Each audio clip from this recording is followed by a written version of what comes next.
భార్య: కాస్త నవ్వొచ్చుగా, ఫేస్ అంత సీరియస్‌గా పెట్టారెందుకు? మనకెదురొచ్చే వాళ్ళని చూడండి ఎంత సంతోషంగా ఉన్నారో. భర్త: వాళ్ళకు నాకు తేడా ఉందిలే. భార్య: ఏంటో ఆ తేడా? భర్త: వాళ్ళు తమ భార్యలను పుట్టింటికి పంపడానికి వచ్చారు. నేను రిసీవ్ చేసుకోడానికి వచ్చాను. డెంటిస్ట్: అదేంటి మీ దంతాలు ఊడిపోయాయి, చెంపలు వాచిపోయాయి? ఏదైనా ప్రమాదం జరిగిందా?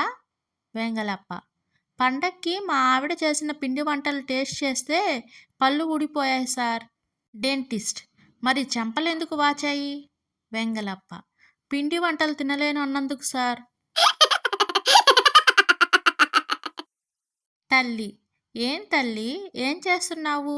ఉదయం నుంచి ఫోన్ కూడా చేయలేదు. కూతురు: నీకు తెలుసు కదమ్మా నాకెన్ని పనులో. మీ అల్లుడికి ఇష్టమని ఆయనతో ఆవకాయ పచ్చడి పెట్టిస్తున్నాను. ఆయనకు చెప్పి చెప్పి నీరసం వచ్చిందనుకో. భార్య: ఏమండి, సంతోషం, ఆనందం, స్వేచ్ఛ అంటే ఏమిటి? అసలు అవి ఎలా ఉంటాయి?